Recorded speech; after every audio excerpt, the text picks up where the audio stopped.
This is How to Get Your Shit Together with me, Sue Wright. So the title of this podcast, if you've read it, is How to Be a People Pleaser. And that is often frowned upon, that people are people pleasers. It seems a derogatory term. But you see, the thing is, I did a archetype quiz thing in the middle of the night the other night. It was thundering and lightning. My little dog was absolutely terrified, so I was up trying to just keep her calm and perusing the internet, shall we say. So my one of the archetype tests things I did came up with me as a nurturer, which is probably about right, really. But you know, nurturers by nature are people pleasers. We like to make sure everybody's happy. We like to do the best we can for people. We bend over backwards, usually, well, not usually, but very often at the detriment to our own health, happiness, finances, you name it. But the thing is, I don't think being a people pleaser is a bad thing. I think it just needs to be monitored, I guess is the term. So, how to be a people pleaser? If it's in your nature to want to please people and to do things for people, well, great.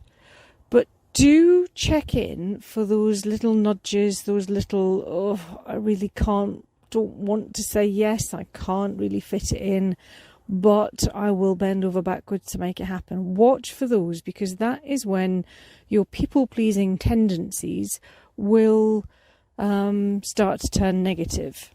Yeah, if you've got the time to do something, if you genuinely want to do something, if you can genuinely help somebody and it feels good, do it. If there's a little bit of hesitation, a little bit of maybe grouchiness when you say yes, check it back, take it back, don't follow through with it, because it's all of these times where you do things against your better judgment, you go against your gut, that you take on too much, that starts to turn your lovely nurturing nature into a curse rather than a blessing. I always take people as I find them. Simple as that. You know, I can hear rumours and stories about how horrible people are, but unless they're horrible to me, then I'm very much a smiley, happy, take you as I find you kind of girl.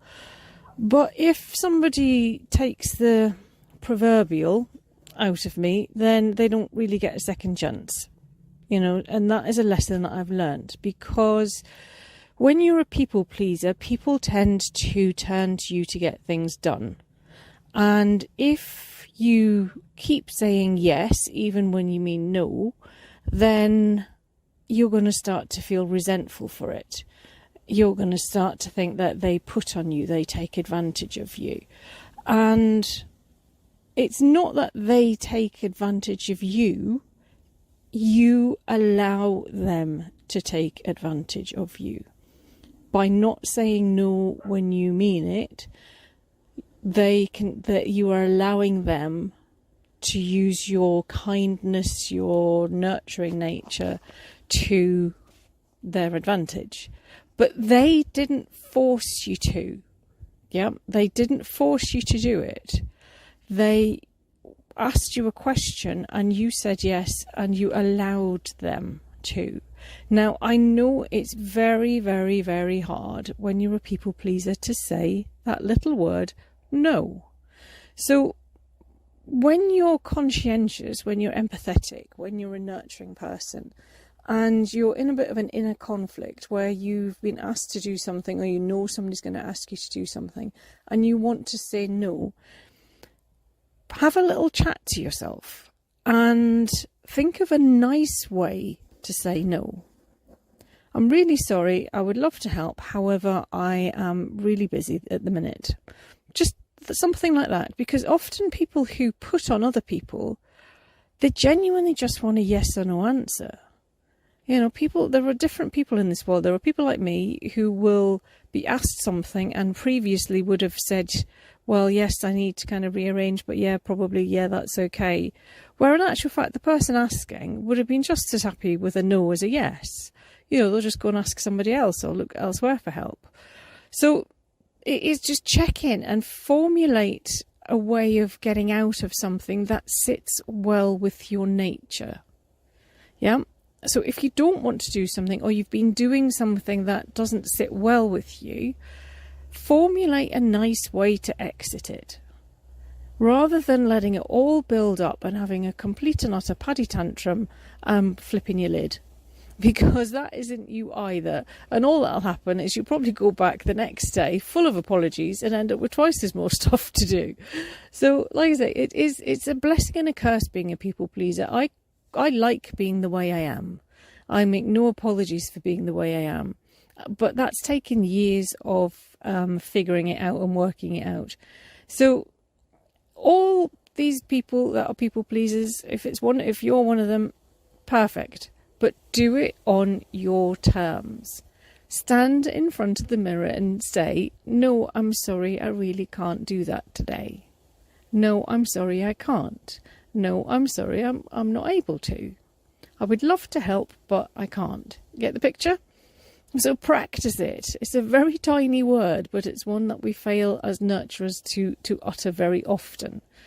But do remember that, like I say, when you feel resentful, because if you just keep saying yes and people keep putting on you, you will eventually become resentful of it. Whether it's money, whether it's time, whether it's energy, whatever, you will feel resentful of giving it all the time. And, at the end of the day, it's in your hands, it's in your power to say no. They didn't inflict themselves on you in whatever they've asked you to do.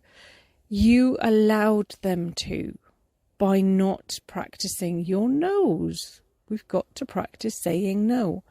So anyway, so that's my little pearl of wisdom today. By all means, embrace your loving nature, embrace your empathetic skills, embrace your lovely nurturing personality, but set yourself some boundaries and practice your little no's, and all will be tickety-boo. All right, you take care. Bye.